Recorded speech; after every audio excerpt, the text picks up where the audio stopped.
Assalamualaikum warahmatullahi wabarakatuh. Selain Islamofobia yang disebarkan melalui teori-teori terorisme yang sesungguhnya saya itu nggak percaya. Saya itu nggak percaya. Saya pernah ketemu sama ketua BNPT waktu itu namanya apa ya waktu namanya? Saya nggak sebut namanya lah. Saya begitu ketemu salaman, saya langsung ngomong, maaf ya Pak, saya nggak percaya yang namanya teroris. Karena apa? Karena di dalam Islam itu tidak ada teroris, itu bahasa Arabnya nggak ada. Islam radikal pun, radikalisme itu juga dalam bahasa Arab itu juga nggak ada. Artinya apa? Artinya di Islam itu tidak ada radikalisme, juga tidak ada terorisme, karena bahasanya aja nggak ada. Jadi ini hanya permainan ya tadi kekuatan dunia yang menganggap bahwa Islam itu adalah radikal dan teroris. Padahal sebenarnya kita bisa lawan itu sebenarnya, bahwa di dalam Islam itu nggak ada teroris, itu nggak ada bahasa Arabnya, bahkan radikalisme itu nggak ada bahasa Arabnya gitu. Islam garis keras itu tidak sama dengan radikalisme gitu. Maka dari itu saya tuh termasuk orang yang menolak. Seandainya saya di Komisi 3, makanya saya nggak boleh Komisi 3. Seandainya saya di Komisi 3, saya akan usulkan tidak ada lagi biaya-biaya untuk melawan deradikalisasi atau terorisme itu saya usul akan saya hapuskan. Mohon pemerintah menghapuskan dana-dana anti radikalisme dan anti terorisme itu nggak ada. Ya mungkin BNPT juga nggak ada. Kalau saya Komisi 3 ya, untungnya saya bukan Komisi 3 gitu. Jadi saya bisa ngomong. Jadi saya adalah orang yang tidak percaya Indonesia, orang Nusantara itu menjadi teroris. Karena tidak ada sejarahnya begitu. Jadi kalau dibuat-buat, kalau kita belajar sejarah, kenapa di zaman Pak Harto itu tidak ada teroris seperti zaman-zaman sekarang ini? Teroris itu muncul. Walah, kucluk, kowe puasa-puasa gawe emosi dan.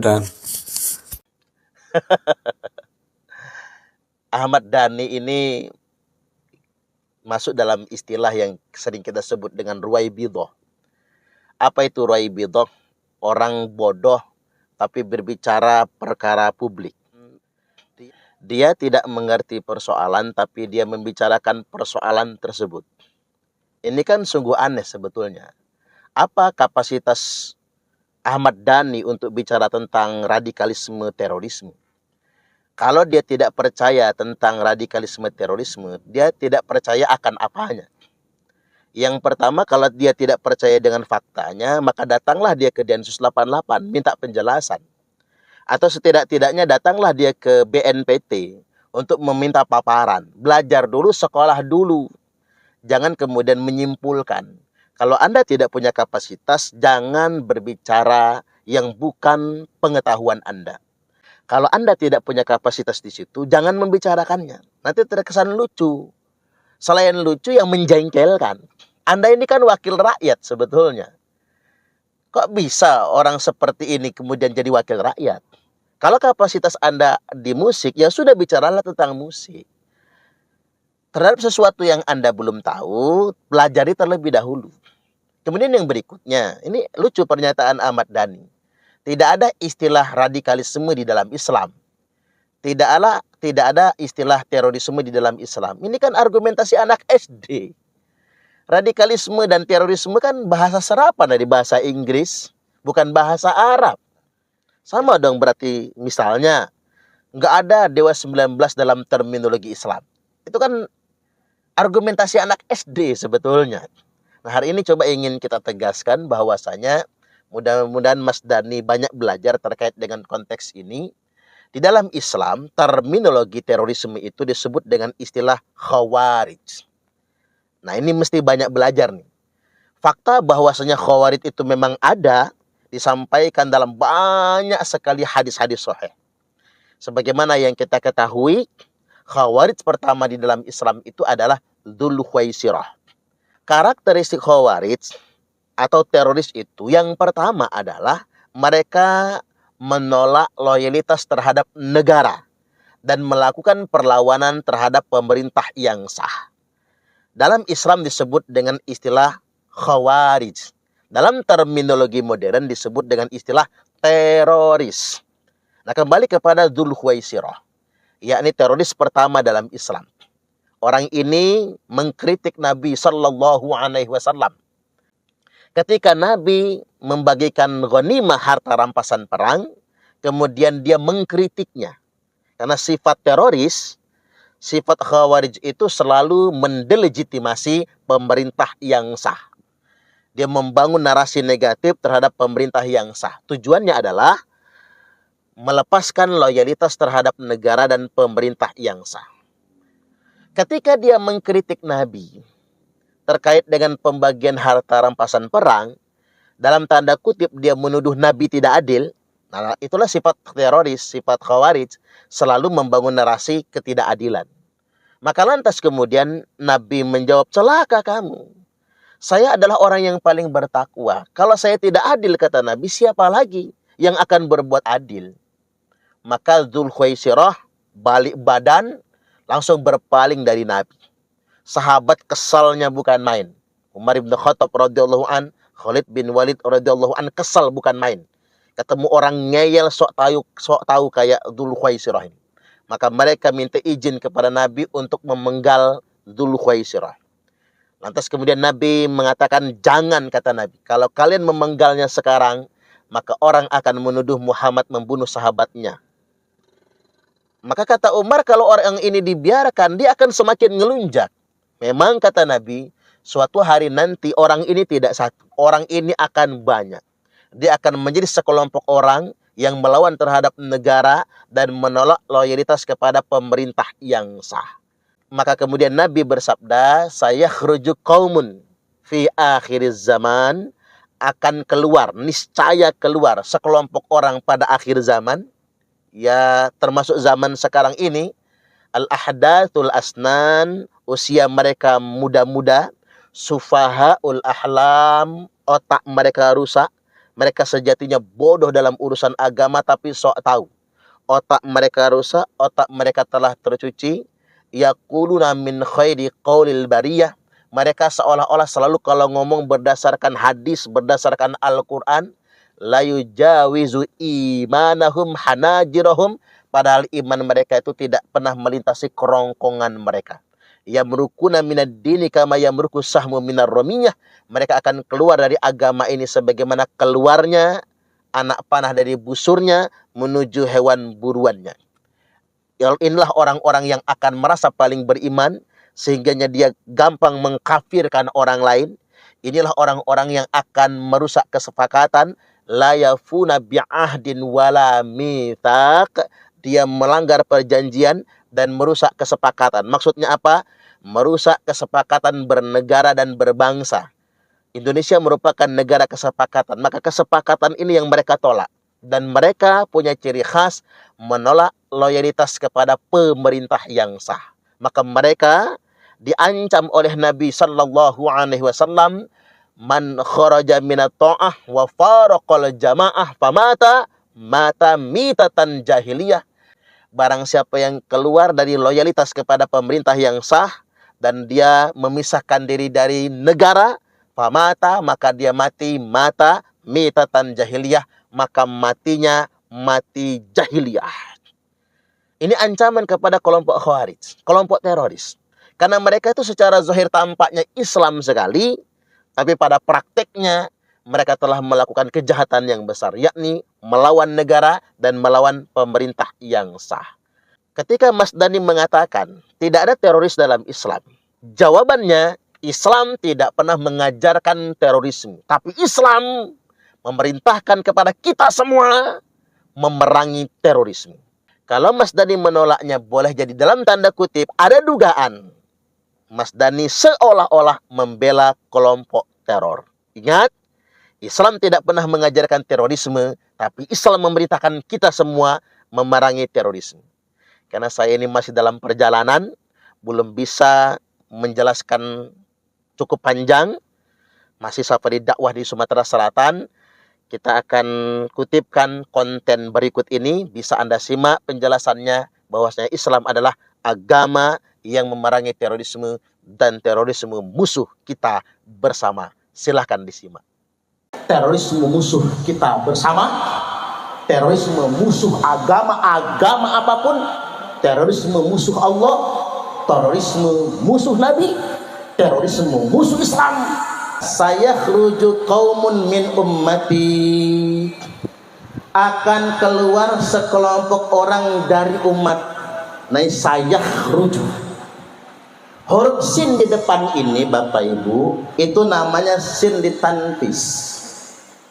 Sin ditanfis itu sin lil mustaqbal.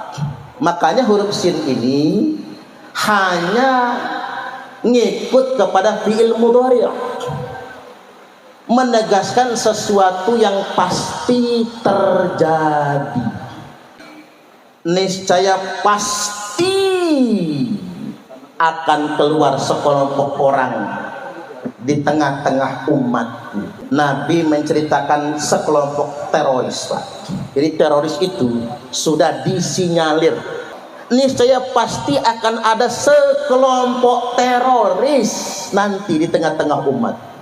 Fa idza laqitumuhum faqtuluhum, apabila kalian jumpai kelompok teroris itu, kata Nabi, ingat pesan Nabi, kalau kalian ketemu dengan kelompok teroris itu, perangi mereka.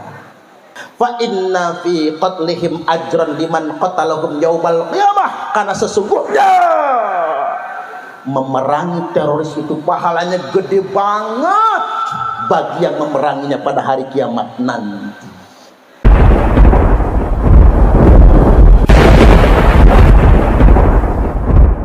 Yang kami ta'zimi dan yang kami muliakan, mursyiduna wa murabbi ruhina Syekh Suhaimi Yusuf, kami meminta ridho dan izin beliau untuk menyampaikan nasihat pada kesempatan kali ini. Semoga kita seperti yang disebut di dalam Al-Quran, orang bertakwa itu masuk ke dalam surga dengan rombongan-rombongan.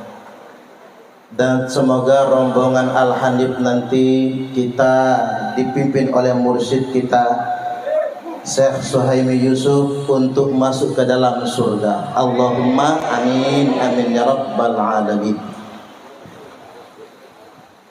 Selanjutnya yang terhormat, yakni Kabak Penum Mabes Polri Bapak Kombes Pol Ardi Caniago SIK SH MSI beserta tim dari Mabes Polri, maupun juga yang saya hormati Pak Andri dari Humas Polda Lampung, Pak Sukadi, juga kawan saya ngurusin teroris karena beliau di unit Kamnak Intelkam Polda Lampung, segenap anggota yang tidak bisa saya sebutkan satu persatunya. Selanjutnya yang kami hormati dan yang kami ta'zimi, Ketua MTI, kemudian juga Mudirul Ma'had, para kiai, para asatid yang tidak dapat saya sebutkan satu persatunya, segenap murid atau jamaah Majelis Thalabul Ilmi Al-Hanif Lampung yang sempat hadir pada kesempatan kali ini, beserta santri Pondok Pesantren Al-Hanif dan wali-wali santri yang juga sempat hadir. Apa kabar Bapak Ibu, sehat? Saya waktunya cuma 30 menit karena nanti ada tanya jawab. Jadi kita ambil poin-poinnya saja. Tema kita agak serem. Terorisme musuh kita bersama. Tapi jujur kalau ceramahnya di Al-Hanif ya nggak serem jadinya. Enggak serem.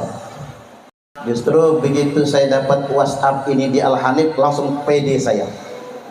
Jadi berjumpa dengan mursyid, minta ridho dan doa beliau. Tepuk tangan dulu. Rupanya Pak Ardi ini Al-Hanif ini jamaahnya 20.000 lebih. Dan Al-Hanif ini 100% setia NKRI, 100% Pancasilais. Karena para murid ini apa kata mursyid? Kalau kata mursyid melawan, melawan. Cuman sejarah menunjukkan tidak ada kelompok thariqah yang melawan negara. Tanya. Enggak ada. Justru negara ini harus berterima kasih dengan jamaah thariqah. Karena jamaah thariqah lah yang mempelopori ngusir penjajah Belanda. Kita ingat jamaah thariqah Qadiriyah wan Naqsabandiyah yang dibantai dalam peristiwa geger Cilegon oleh VOC, oleh Belanda, dan kemudian dikatakan aliran thariqah itu sesat, maka kemudian harus diberantas. Jadi seandainya jamaah thariqah dituduh sesat, itu sudah sejak dulu. Yang menuduh juga Belanda. Tujuannya untuk membasmi kelompok thariqah. Jadi sekali lagi, negara harus berterima kasih dengan semua kelompok-kelompok thariqah, karena kelompok thariqah inilah yang juga berjasa mengusir penjajah Belanda dan terbukti setia negara Kesatuan Republik Indonesia. Nah, pada saat ini kita akan masuk langsung ke tema terorisme, musuh kita bersama. Kita tidak ingin ada kesan di masyarakat terorisme itu pseudo enemy, musuh semu. Ada orang yang coba mempropagandakan terorisme itu hanya isu, terorisme itu semu. Orang coba menarasikan sedemikian rupa. Tujuannya pertama untuk menodai citra penegak hukum, seolah-olah polisi mengada-ngada. Tujuannya begitu. Seolah-olah pemerintah itu mengada-ngada, seolah-olah negara sengaja merekayasa. Tujuannya ke sana. Yang kedua, menurunkan kewaspadaan bangsa Indonesia akan bahaya terorisme tersebut. Terlebih lagi hari ini zaman era digital, di mana paham radikal ini tidak lagi seperti rekrutmen secara tradisional, face to face merekrut dengan sistem sel, ketemu secara sembunyi-sembunyi. Tapi sekarang sudah memanfaatkan teknologi informasi. Seperti yang terjadi, ada anak SMP terpapar ideologi radikalisme terorisme itu lewat internet. Ini SMP, padahal bapaknya cuma nelayan di pantai Pangandaran. Ternyata begitu kagetnya gurunya, begitu terkejutnya orang tuanya, anaknya sudah sedemikian radikal. Anak SMP di Pangandaran ini bikin daftar nama guru dan daftar nama temannya sesama siswa SMP yang disebutnya togut. Togut itu belis lah bahasa kita. Togut yang akan menjadi sasaran awal kalau dia ingin bunuh atau ingin dia teror. Ini bayangkan anak SMP.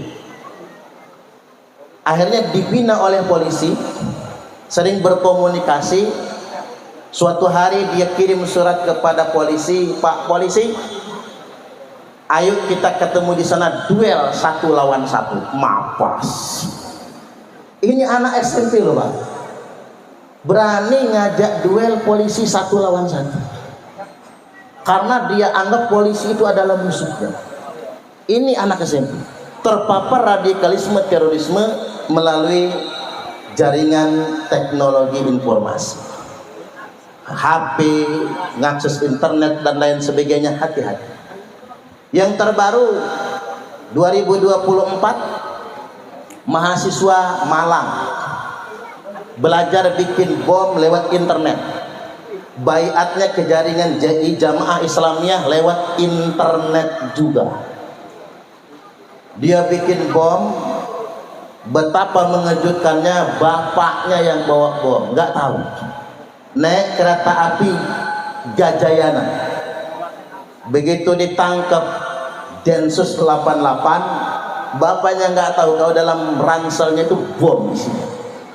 Yang bikin anaknya mahasiswa umur 19 tahun belajar bikin bom lewat internet, dan baiat ke JI jaringan terorisme juga lewat internet. Ini yang benar-benar harus kita waspadai.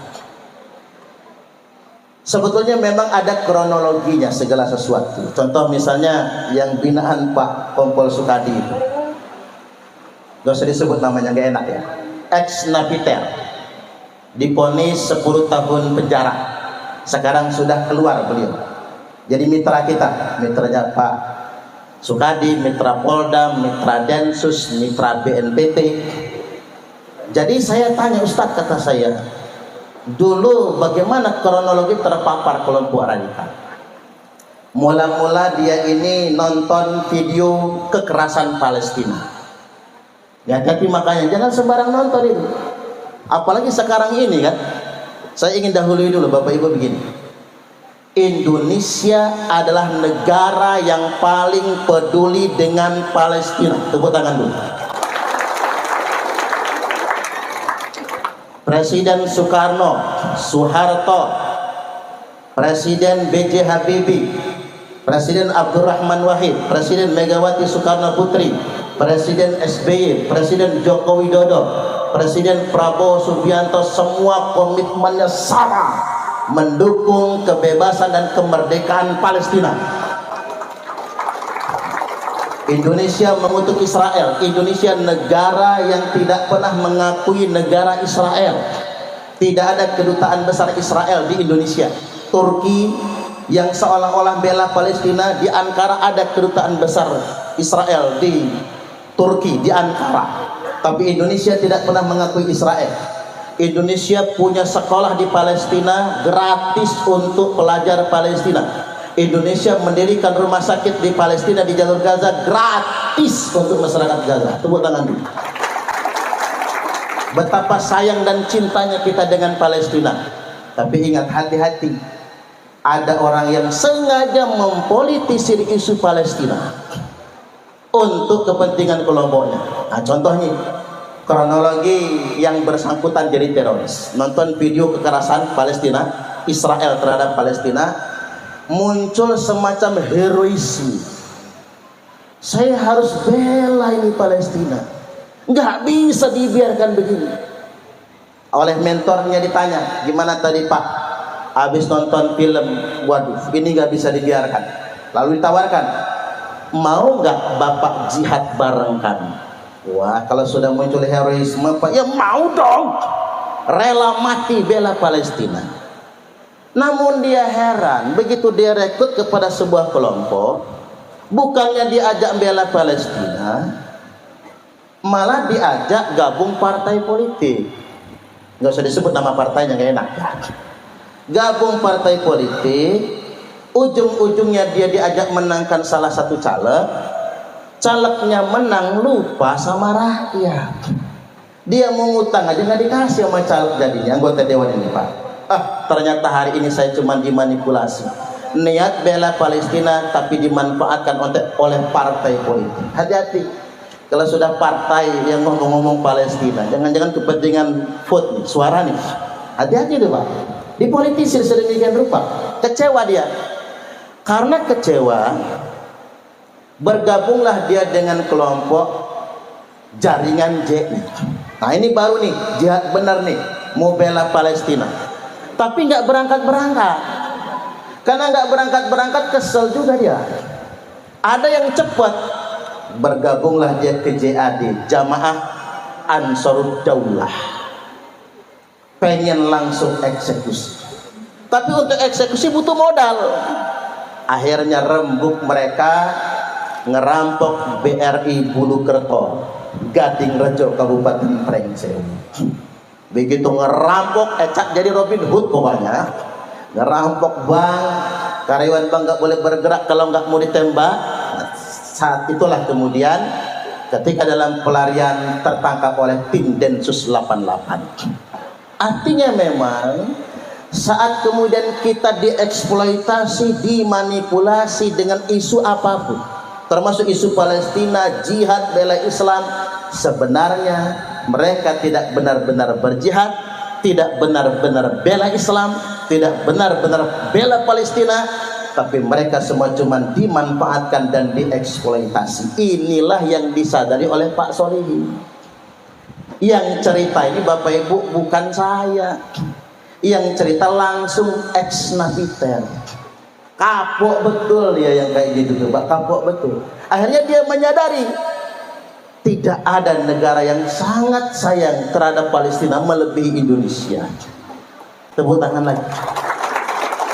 Terus kalau ada yang nanya ngapa Indonesia nggak ngirim tentara, nggak ngirim polisi, ya habis kita Pak, kalah sama Israel. Kok kirim pesawat terbang ke sana, habis minyak pesawat terbangnya, jatuh tengah laut dia. Makanya Indonesia ini harus menjadi negara besar Bapak Ibu, agar kita bisa menolong saudara-saudara kita. Artinya terorisme itu adalah sebuah fakta. Berbagai macam pengungkapan dan berbagai macam kronologi yang muncul menyadarkan kita semua bahwasanya terorisme itu bukan katanya, terorisme bukan hantu yang dibuat-buat, tapi terorisme memang nyata adanya, makhluk yang harus kita perangi dan musuh kita bersama. Nah, sekarang saya masuk ke normatif dulu. Ini mohon maaf Bapak Ibu, ini ngaji syariat, bukan ngaji toriko, bukan ngaji hakikat, bukan ngaji ma'rifat. Kalau ngaji hakikat ma'rifat, mursyid ahlinya. Kalau saya ini tukang syariat. Baik, saya masuk ke beberapa nas. Saya khruju qaumun min ummati, akan keluar sekelompok orang dari umat. Nah, saya khruju. Huruf sin di depan ini Bapak Ibu, itu namanya sin ditanfis. Sin ditanfis itu sin lil mustaqbal.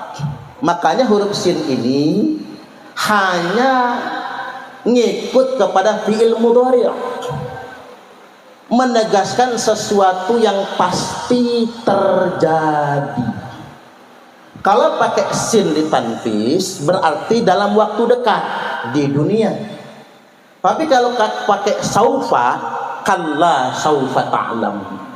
Kalau kata saufa akan pasti terjadi, tapi nanti, yakni di akhirat nanti. Sering ketemu kalimat saufa dalam Al-Quran Bu? Sering ya Pak? Oh, berarti sering ngaji nih, rajin ngaji. Kalau saufa itu pasti terjadi, tapi nanti dalam waktu yang jauh.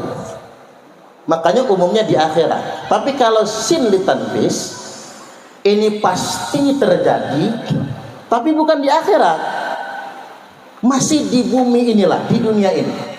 Saya khruju qaumun min ummati, niscaya pasti akan keluar sekelompok orang di tengah-tengah umatku, dari umat.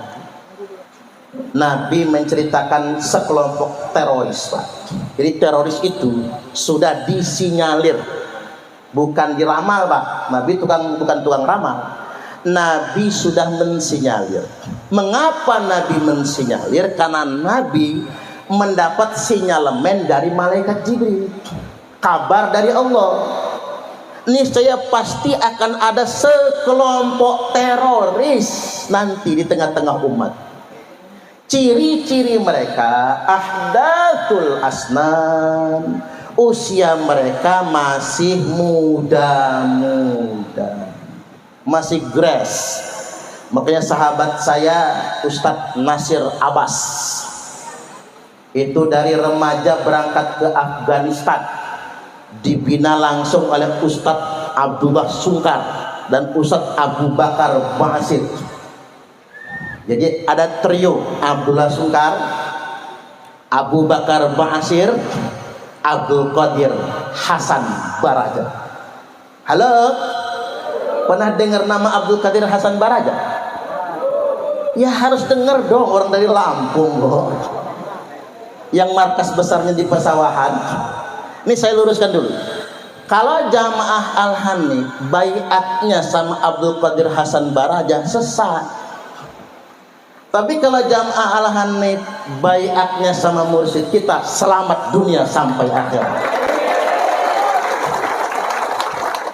Bahkan mohon maaf Pak polisi ini Pak harus bertorikoh Pak, agar bapak-bapak ini lebih tenang dalam menjalankan tugas. Tepuk tangan. Harus bertorikoh. Semua polisi, semua jenderal-jenderal yang bertorikoh itu tenang menjalankan hidup. Mentor saya itu sekarang udah Komjen Pol Martinus Hukom. Beliau tuh masih non muslim loh.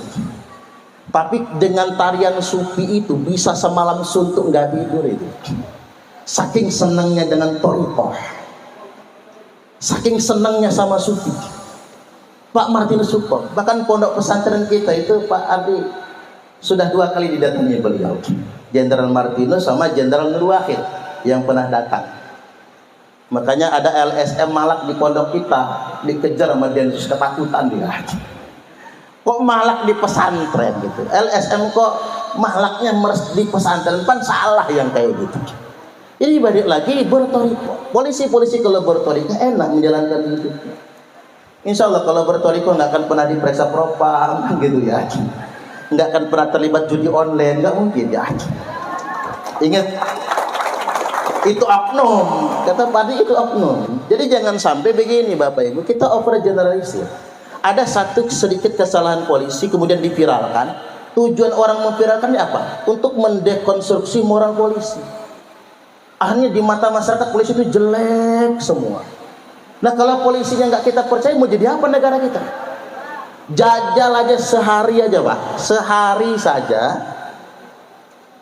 Indonesia ini nggak ada polisi. Pokoknya misalnya hari ini Selasa ya, Senin, besok Selasa lah, Selasa tanggal 25 ya Februari, polisi libur se-Indonesia, nggak boleh bertugas dan polisi nggak boleh nangkep. Apapun perbuatan kriminal selama 24 jam pada 25 Februari tidak akan dipidana.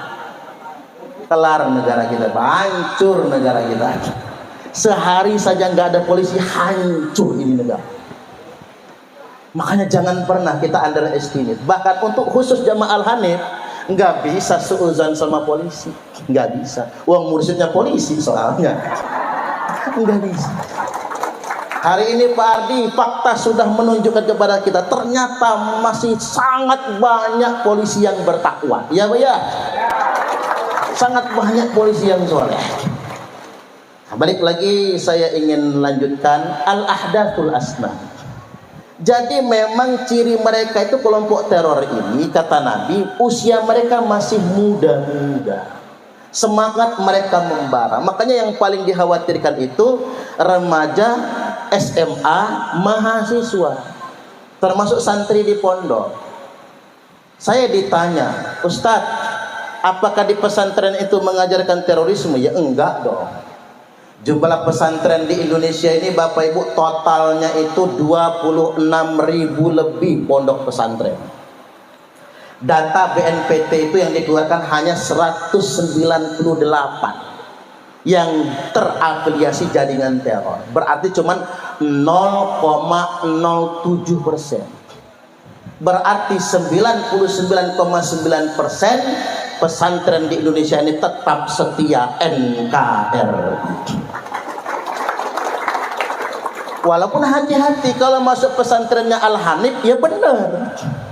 Tapi kalau ketiban masuk pesantren yang terafiliasi itu malah petaka itu musibah. Karena ada juga di Batu Putu ini juga kan, kemarin yang sempat gajar itu kan. Makanya jangan salah milih pondok pesantren. Sasaran mereka anak-anak muda yang belum punya independensi berpikir dan cenderung ngikut pada efek bandwagon. Apa itu? Ikut-ikutan. Makanya yang tawuran kan anak muda bukan orang tua, karena efek ikut-ikutan. Jadi yang pertama al-ahdathul asnan, usia mereka muda-muda. Yang kedua, sufahaul ahlam, otak mereka rusak. Kalau bahasa kita itu apa? Brainwashing, proses cuci otak. Jadi semua yang terekrut jaringan teror itu otaknya sudah dicuci, brainwash. Makanya bukan gak pinter, bukan goblok, tapi sudah tercuci. Profesor, doktor, sarjana sekalipun bisa terekrut. Karena ngapa? Metode cuci otak. Nah, saya ambil contoh. Begini metode cuci otak yang paling sederhana. Bapak Ibu silahkan jawab pertanyaan saya. Jawab dengan jujur, gak usah merasa takut. Walaupun banyak Pak polisi.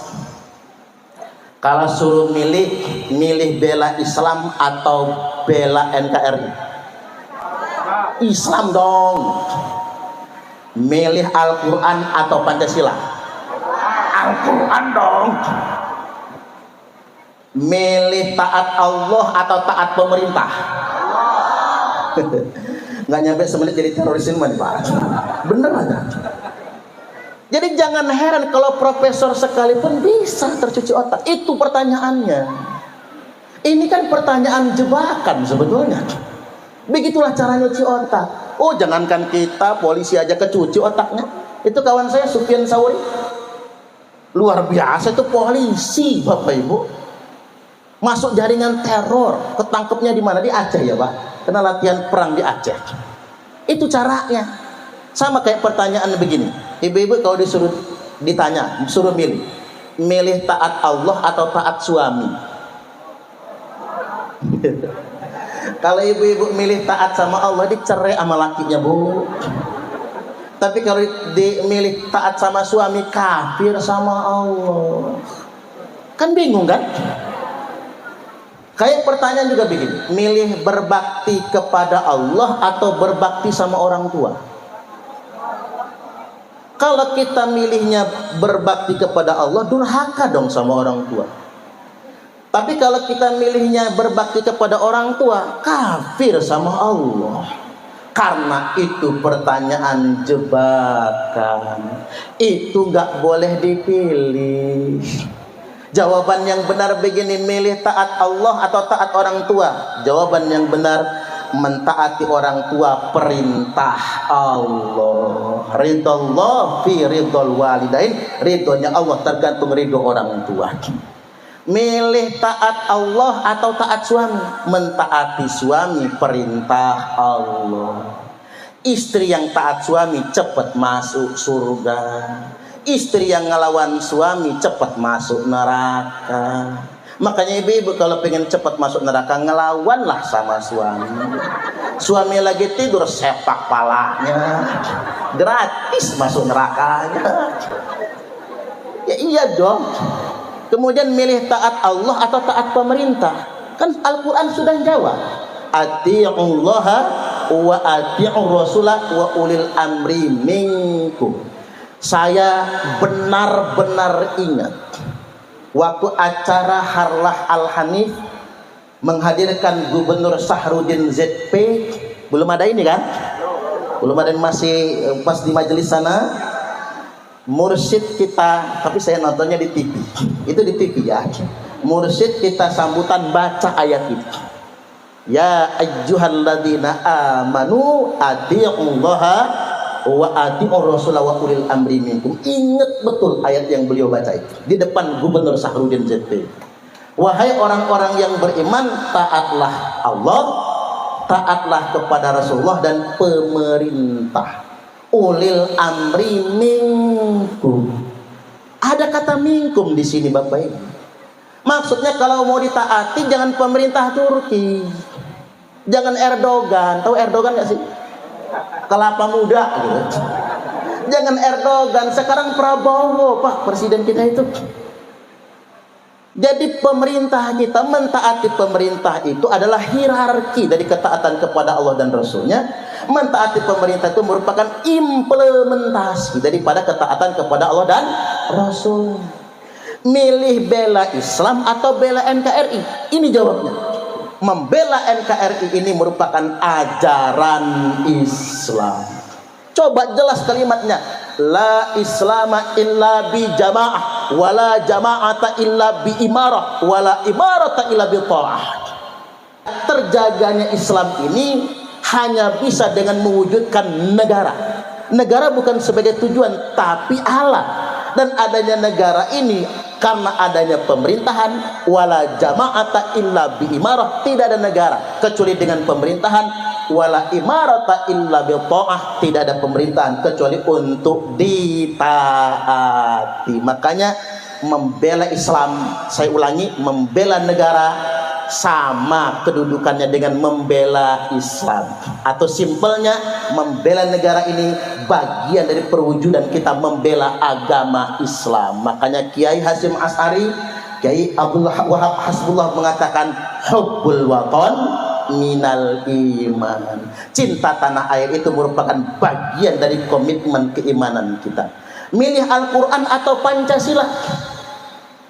Jawabannya begini. Halo, ini ingat ya Pak Bu, takut anaknya kerekrut ke Al-Hanif, nggak mau dia kan begitu, suruh riadoh nggak mau, suruh tawajuh nggak mau kan begitu, ikut liko-liko. Liko-liko tuh kayaknya Islami, kalau manggil teman akhi, ukhti, ana, antum. Akhi di mana? Di sana ukhti. Itu kalau masih temenan, tapi kalau udah pacaran abi sama umi. Nikah belum panggilnya abi sama umi. Seolah-olah kan so Islami, padahal tidak. Hati-hati. Nah, gini cara jawabnya. Milih Al-Quran atau Pancasila? Cara jawabnya begini. Pancasila itu bukan agama. Dan Pancasila itu tidak untuk menggantikan agama. Namun Pancasila sesuai dengan ajaran agama. Satu, Pancasila bukan agama. Dua, Pancasila tidak untuk menggantikan agama. Ada rekrutmen pegawai BPIP, Pantuhir ditanya oleh yang ngetes, bisakah salam Pancasila menggantikan Assalamualaikum? Dengan PD-nya Pak yang dites jawab, bisa. Langsung jabat tangan, selamat, Anda ikut tes lagi tahun depan. Salah. Ini paradigma, dia nganggap Pancasila itu pengganti agama. Salah. Namun Pancasila itu sesuai dengan ajaran agama. Satu, sila pertama, ketuhanan yang maha esa, qul huwallahu ahad. Al-Quran itu. Sila kedua, kemanusiaan yang adil dan beradab. Adil dan beradabnya dari Quran. Innallaha ya'muru bil adli wal ihsan, dari Al-Quran. Kemanusiaannya juga dari Al-Quran. Man qatalan nafsan bi ghairi nafsin aw fasadin fil ard faka'annama qatalan nasa jami'a. Barang siapa yang menghilangkan satu nyawa, maka sama saja dia sudah menghilangkan nyawa semua umat manusia. Tuh Pak, kemanusiaan dalam Islam. Makanya saya bingung, ada orang ngebom atas nama Islam, ngebunuh orang lain atas nama Islam, menghilangkan nyawa orang atas nama agama. Padahal menghilangkan satu nyawa saja, seolah-olah kalian sudah membunuh semua umat manusia. Makanya mohon maaf, kalau ada jamaah Al-Hanif nangkep begal motor atau maling motor, digebukin sampai mati, berarti dia belum betul-betul jamaah Al-Hanif. Ya bayar. Karena nggak boleh begitu Pak. Jamaah Al-Hanif itu main hakim sendiri. Kalau mau dipatiin ya hukum yang harus menetapkan, bukan kita. Nggak boleh main hakim sendiri. Ini yang maling ayam digebukin sampai mati. Yang korupsi cuman 300 triliun cuman di penjara 6,5 tahun. Wat gawat. Soalnya begini Pak polisi, santri saya ketangkap maling kotak amal. Santri saya tuh kok ada aja bandelnya itu ya. Digebukin sama warga itu sampai bonyok coba Pak. Sebetulnya itu kan kena undang-undang perlindungan anak. Cuman saya mikir, emang salah santri saya. Terus kalau yang mukulin saya masukin penjara nantinya, saya jadi musuhan sama warga. Buah si walakama kan. Tapi untung nggak mati santrinya. Hati-hati, jangan menghilangkan nyawa orang lain. Karena mengapa itu sebuah kejahatan. Kecuali penegak hukum atas tindakan tegas terukur. Wah, udah kayak polisi saya ngomongnya nih Pak. Kalau Pak Polisi atas tindakan tegas terukur, ya memang itulah tugas Pak Polisi. Makanya kita nggak boleh megang beceng. Pak Polisi aja yang megang senjata, ya harus yang memang sudah punya ketentuannya. Nggak semua polisi pegang senjata. Sila yang ketiga, persatuan Indonesia. Wa'tasimu bihablillahi jami'an wa la tafarraqu. Quran. Sila keempat, kerakyatan yang dipimpin oleh hikmat kebijaksanaan dalam permusyawaratan perwakilan. Wa amruhum syura bainahum. Al-Quran. Sila kelima, keadilan sosial bagi seluruh rakyat Indonesia. I'dilu huwa aqrabu littaqwa. Al-Quran semua. Jadi Pancasila sesuai dengan ajaran Al-Quran. Udah habis belum waktunya ini? Dikit lagi ya, tanggung. Saya lanjutkan yang berikutnya. Otak mereka rusak. Sufahaul ahlam yaqra'unal Qur'an la yujawizu imanahum hanajirahum. Kelompok teroris ini paseh baca Qur'annya, tapi iman mereka tidak pernah melintasi kerongkongan. Makanya wajib bertoriko, wajib punya mursyid, agar iman kita bukan cuma di baju, iman bukan cuma di cangkem, iman bukan cuma di otak, tapi masuk ke dalam. Oh, di dalam ini kalau ke situ nggak usah dilanjutin ya. Dalam kalau ke sana itu, iman harus ke sini. Nggak ada orang torikoh ngebom, nggak ada. Jadi mereka ini paseh-paseh membaca Quran. Begini kalimatnya Bapak Ibu. Yakhruju qaumun min ummati, akan keluar sekelompok orang di tengah-tengah umatku. Yaqra'unal Quran, mereka paseh-paseh membaca Al-Quran. Laisa qira'atukum ila qira'atihim bisyai, di mana bacaan Quran kalian enggak ada apa-apanya dibandingkan dengan bacaan Quran mereka. Wala salatukum ila salatihim bisyai, salat kalian nggak ada apa-apanya dibandingkan sama sholat mereka. Wala siyamukum ila siyamihim bisyai, puasa kalian tidak ada apa-apanya dibandingkan dengan puasa mereka.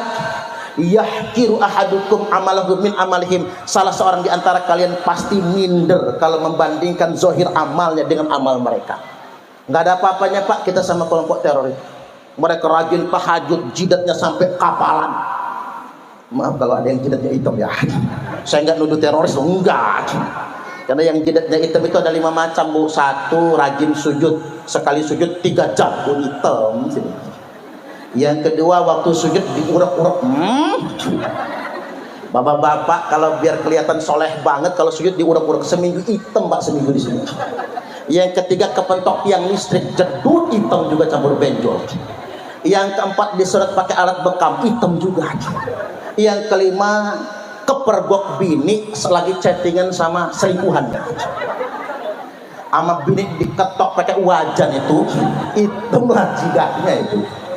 Nah itu jidat hitam. Jadi jangan tertipu dengan penampilan. Sholat mereka lebih hebat dari kita, puasa mereka lebih hebat dari kita, bacaan Quran mereka lebih hebat daripada kita, sampai kita minder kalau membandingkan amal kita dengan amal mereka semua. Fa idza laqitumuhum faqtuluhum, apabila kalian jumpai kelompok teroris itu, kata Nabi, ingat pesan Nabi, kalau kalian ketemu dengan kelompok teroris itu, perangi mereka. Aparat penegak hukum memerangi dengan cara penegak hukum. Kiai, santri, toriko dan jamaahnya memerangi dengan cara persuasi, memberikan pencerahan-pencerahan sesuai dengan makom kita masing-masing. Fa inna fi qatlihim ajran liman qatalahum yaumal qiyamah, karena sesungguhnya memerangi teroris itu pahalanya gede banget bagi yang memeranginya pada hari kiamat nanti. Jadi yang pahalanya gede bukan teroris yang teriak jihad, yang takbir Allahu Akbar, itu bukan. Yang pahalanya gede adalah aparat penegak hukum yang memerangi teroris. Kita doakan Pak Polisi masuk surga semua. Itu yang pahalanya gede. Nambah dikit lagi hadisnya, dikit lagi. Nabi bersabda, syarru qatla tahta adimis sama,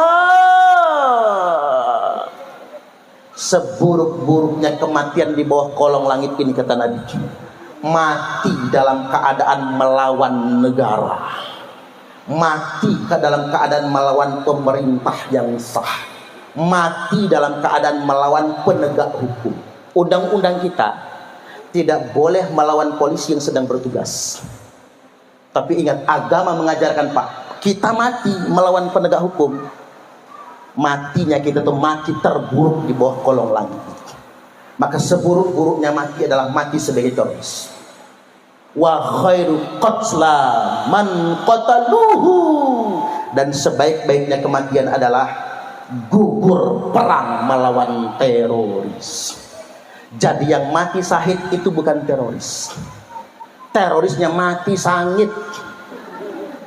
Yang mati syahid adalah aparat penegak hukum yang perang melawan teroris. Itu saja dari saya, tegasnya. Silakan.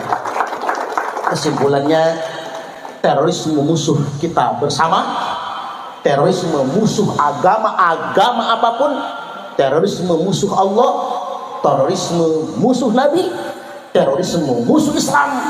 Maka wajib kita bagi umat Islam bersama-sama negara memerangi paham radikalisme, paham terorisme, berikut aksi-aksi kelompok-kelompok tersebut, karena ini sudah diwajibkan oleh Allah Subhanahu wa taala dan Rasulnya. Wallahul muwaffiq ila aqwamit thariq.